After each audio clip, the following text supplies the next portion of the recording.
What's a story, amigos? This is Kino with some cool stories for today's story time. First, a book of questions and answers. What is the sun? The sun is a star. That night.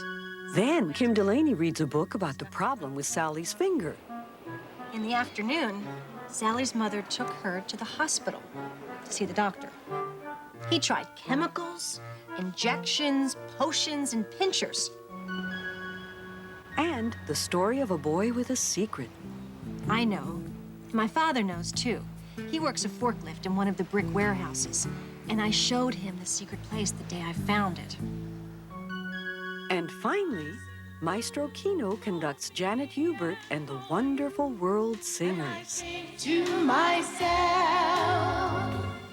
what a wonderful world.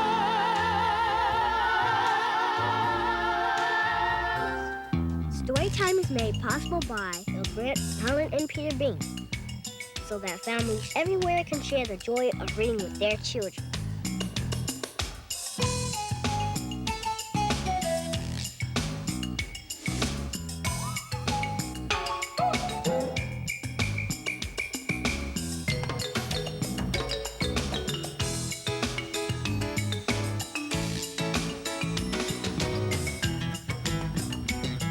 Whoa, this is really cool. Look at that little baby tree. Look at all the help we've got. Oh, all right, let's try the tree. Should we try it again, guys, to see if it's deep enough? Yeah. Hi. This is really hard work, Lucy. What are we doing this for again? Well, trees are very important to us, and that's why we plant them and protect them. Well, why? Trees are important because they help give us clean air for breathing and shade from the sun. Oh, yeah, well, I like my air clean, all right. Well, hey, what's the sun made out of anyway? Oh, what do you think the sun is? Well, it's a big burning ball. That's what it looks like. It's fire. That's right. The sun is on fire. The sun is a star, the closest one to Earth, our planet. And for us, it's the most important star. Well, why? Well, because it gives us heat and light. Well, what about the moon? How come it doesn't shine as brightly as the sun does? Oh, that's because it's not burning like the sun is. Oh. Hey, why don't we go sit down for a while? Okay, come on. Oh, okay, sure. How would you like to hear a book with lots of questions, including one about the sun? Okay. It's called What is the Sun? And it was written by Reeve Lindbergh with pictures by Stephen Lambert. What is the sun? The sun is a star. Is the sun near? No, it is far. What does it do? It sends light down to you. Like my lamp, only higher? More like a big fire. Can I see it at night? No, you see the moonlight. The moon is a star? Not a star, just a place. Why does it smile? It looks like a face. Sometimes thin, sometimes fat. Yes, the moon is like that. Does it shine in the day? No, it just fades away. What else does it do? It pulls the tides, too. What are the tides? The whole moving sea. With the fish and the whales? Yes, definitely. Where do tides go? Up and down, ebb and flow. On the beach where I play? up and down, night and day. Tides go out and go in like your breath and the wind. What is the wind? Wind is air, blowing air. Where does it blow? Through the world, everywhere. The wind comes and goes. It goes right through your nose. But that can be cold when deep winter takes hold. Is wind ever warm in a summer rainstorm? What is the rain? The rain makes things grow. Like the flowers and trees and the rivers that flow. Where does it rain? On the sea, hill, and plain. And it rains on my head? Not when you're here in bed. And after the rain? Then the earth's green again. What is the earth? It's our home. A big ball. With the sun and the moon and the raindrops that fall. And the wind and the tides and the people besides. Even children like me, everybody you see. So you'll be here too? Yes, forever with you. Then I think it's all right. I love you. Good night.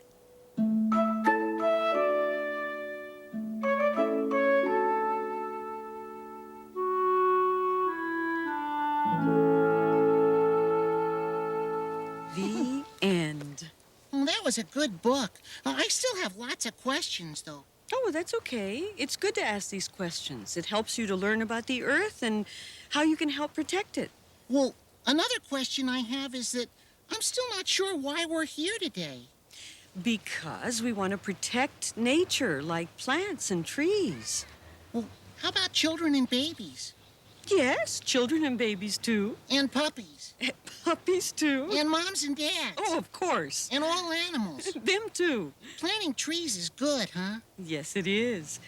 Can you think of other ways to help protect nature? Gee, let me think. Wait a minute. I'm thinking. I'm thinking really hard. Oh, I know. Recycle soda cans and newspapers? That's a good one. Yeah. Why don't we go back to the story place and see if we can think up some more? Oh, yeah, okay. Come on. Here, look through the eyepiece. What you're looking at is water from the ocean. By using a microscope, or a neat little scope like this one, you can see all those tiny, tiny creatures. Now, they're called plankton, and some fish eat them to survive. What do you think? Cool. Neat. Yeah? Nice. Yeah. In one little drop of ocean water, you could find some very interesting little living things. Hi, everybody. Hey, hi, guys. What are you doing? We're looking at plankton. Oh, plankton? Whoa, hey, that's cool. I'd like to sneak a peek, too. Here, take a look.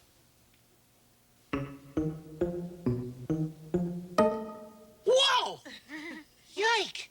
They look like alien monsters. What are they? They're plankton, little creatures who live in the ocean. Oh, gee. Now, here you were out planting trees, Kino. Oh, yeah. Well, we were helping the Earth, and there were lots of other people helping us, too. What else can you do to help the Earth? Recycle cans and bottles and newspapers, and I'm trying to come up with some more ideas, and Ideas! Where are you? You know what? We have a couple of books that might give you the ideas. Oh, yeah? Well, let's read them. Sure. But first, do you know what a limpet is? I don't. Do you know? How about you all? Do you know? A little shell creature that sticks to rocks. Oh, yeah? A limpet is a little creature that lives on rocks in ocean water. And they're really small, and they have a shell, like a snail's shell, only harder. Can you see them in a drop of water? No. Limpets are small, but they're bigger than a drop of water. Oh. You'll see. Okay, Sally and the Limpet by Simon James. Not long ago, on a Sunday, Sally was down on the beach exploring when she found a brightly colored, bigger than usual limpet shell. She wanted to take it home, but as she pulled, the limpet made a little squelching noise and held on to the rock. The harder Sally tugged, the more tightly the limpet held on.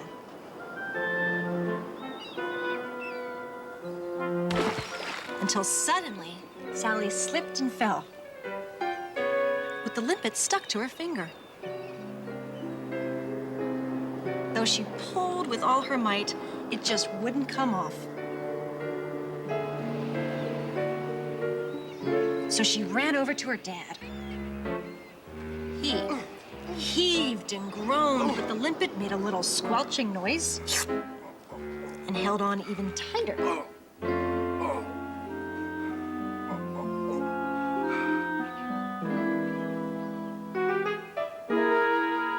So that afternoon, Sally went home in the car with the limpet stuck to her finger.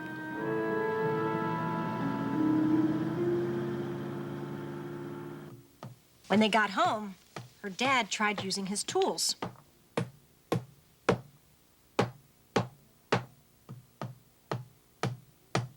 Her brother tried offering it cucumbers and lettuce.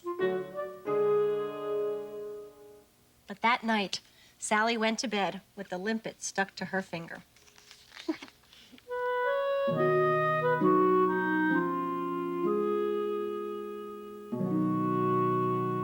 Next day was school.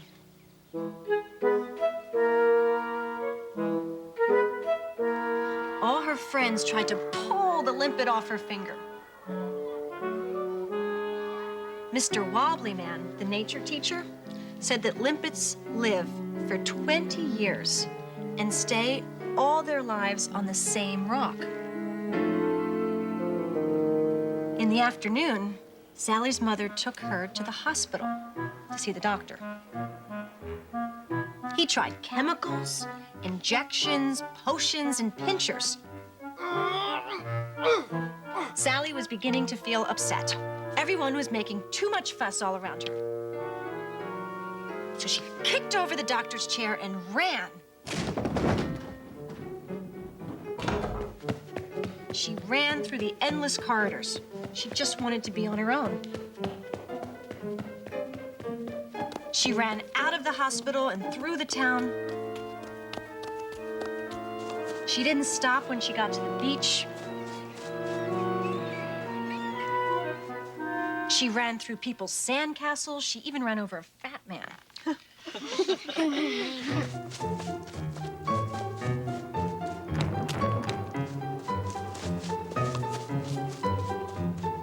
When she reached the water, she jumped in with all her clothes on.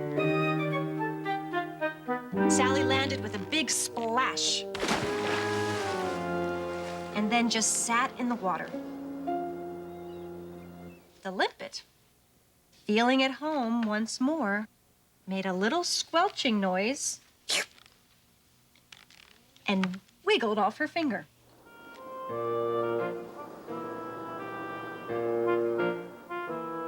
But Sally didn't forget what Mr. Wobbly Man, the nature teacher, had said. Very carefully, she lifted the limpet by the top of its shell. She carried it back across the beach, past the fat man she had walked on, and gently, so gently put the limpet back on the very same rock where she had found it the day before. Then, humming to herself, she took the long way home across the beach.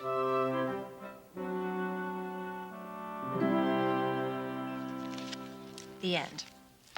Wow. Now, how did Sally help? She put the limpet back where she got it. Mm-hmm. And how did that help? It might have died if it didn't get back to water soon enough. Think so? Or it could have went on a different rock and it might have died because it has to stay on the same rock. Exactly. She took the limpet right back to the water where it belonged. And how did Sally feel at the end of the book? Good, because the limpet was off the finger and she was happy. Right. Didn't want a limpet stuck on her finger for 20 years. 20 years. If Oh, they live that brother. long, that's right. Come on, limpet, get off of there. She felt really good because she took the limpet to the limpet's home where the limpet could be happy. And how did the limpet decide, or why did it decide to slip off of her finger? It recognized its home and it went off. Because It was at home and it was at nature. That's back home. That's right. Back in the where water. it belonged in the water. Yeah. Did the book give you any ideas about how you can help? Yeah. You can't leave animals where they belong so they won't die. Very good. Yeah, Instead of having one get stuck on your finger. that's for sure. You can help by leaving animals in their homes. Any animal, right? Right. But you know what? This book here is also about letting animals live in peace in their homes. It's called Secret Place by Eve Bunting with pictures by Ted Rand. In the heart of the city where I live, there's a secret place. Close by is a freeway where cars and trucks boom and a railroad track with freight trains that shunt and grunt.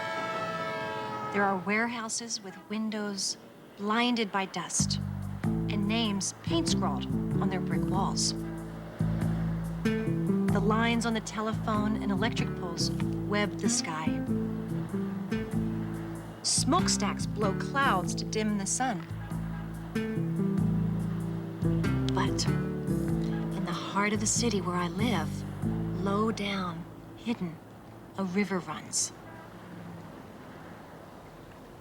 The water is dark and shallow in its concrete bed. Bushes and tangled weeds cling to the slopes of the concrete walls. Hardly anyone knows the river is here. Hardly anyone cares. Mrs. Aaron knows, and Mr. Ramirez, and Peter and Janet, who are married. I know, and my father knows too. He works a forklift in one of the brick warehouses, and I showed him the secret place the day I found it. The white egret found it too. I watched the bird float down, its legs thin and reaching, its head plumes fanned. The green-winged teal knows. The buffleheads that come to water skim know. And the circling mallards know. I've seen them here before. Peter says last year there was a mallard nest lined with feathers from the mother's breast. Later there were ducklings. They'll nest here again, Peter says. I jump up and down, ducklings, perfect. Mrs. Aaron and Mr. Ramirez and Janet and Peter bring binoculars. They let me look through them.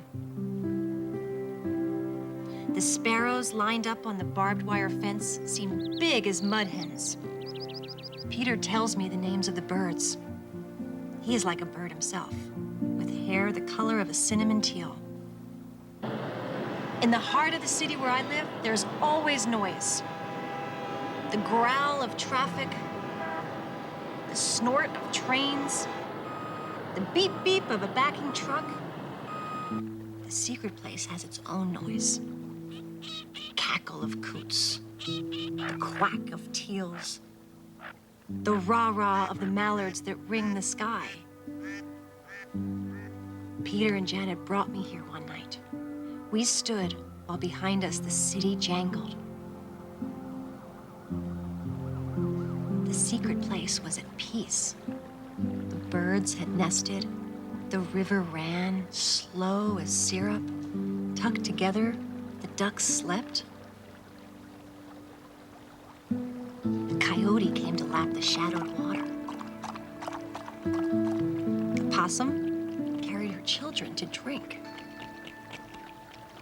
How did they find this place, I asked. They've always been here, Janet said. Before the city grew, there was wilderness. This is all that's left.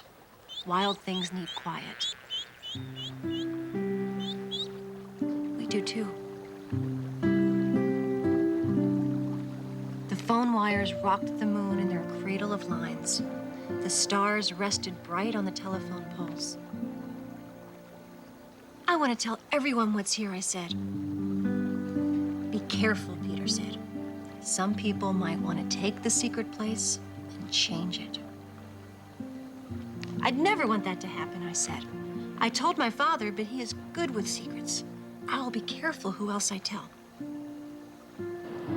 I will only say that close to a freeway and a railroad track and tall smoking chimneys, in the heart of the city where I live, there is a secret place. If you can find it, there may be ducklings.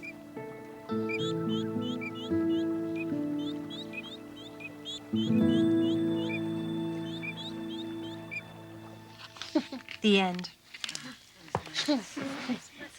How did the boy help? He wouldn't tell anybody about the ducklings unless he probably knew them really well, so they would keep the secret, and he would barely tell where they were. That's right. The boy helped by not bothering the birds and by not telling the secret. And what was the secret? The secret was a special place where the ducks laid their eggs and had ducklings. Yeah, the secret was that the ducks were living there. And what could have happened if the secret got out? Maybe someone would have come and changed the place so that the ducks couldn't live there anymore. Could I see that book for a minute, Kim? You know, Kino, earlier you were asking me why trees are important, and this is a good example. Now, where do you think animals would rather live? Here? Or here? There. Yeah, Because it's more that honey one. to them. Make more trees so they could lay their eggs. Oh, that's why we were planting trees. Why do you think? Well, because trees make cities more beautiful, and they also clean up the air. So today you did something good. You planted a tree. Yeah. Hey, guys, let's sing a song about trees and animals and people and bugs and limpets and everything in the world. Well, what will you sing? Well, let's sing that song that we were singing the other day. Come on. While Kino and his friends get ready, I have a couple of books to recommend. The first one is Where the Forest Meets the Sea. It has beautiful pictures of a boy who walks through a forest of very old trees. He wonders how long the trees will be alive. And this one is called Earth Dance, and it's a poem that asks you to imagine that you are the earth. Okay, we're going to put on a show, and it's going to be good. That's great. Well, we're ready to listen. Boy, it's a great-looking stage, Janet. Thank you. It was a team effort. All right, bring on that spotlight. Good evening, ladies and gentlemen of the audience. And that means you, amigo. Tonight, in a very special presentation to celebrate trees, animals, limpets, elephants, the earth, and everything else, Janet Hubert and the wonderful world singers will sing for you What a Wonderful World by George David Weiss and Bob Thiel from the book with pictures by Ashley Bryan, conducted by Maestro Kino. Ready, everybody? Okay.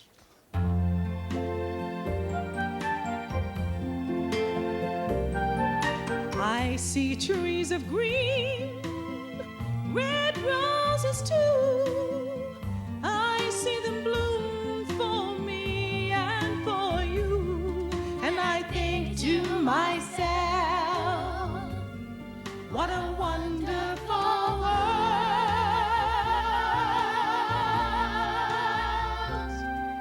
I see skies of blue, clouds of white, the bright blessed day and the dark sacred night.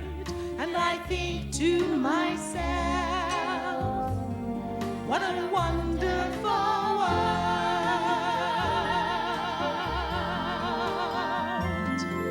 The colors of the rainbow, so pretty in the sky, are also on the faces of people going by. I see friends shaking hands, saying, how do you do? They're really saying, I love you. I hear babies cry, I watch them grow. They'll learn much more than I'll ever know. And I think to myself, what a wonderful world.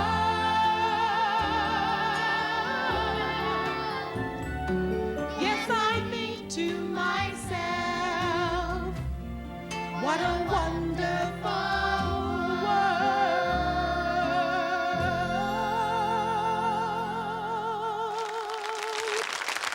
Wow, that was good. Remember, everybody, keep a story in your heart. Take a bow. Yeah, take another bow.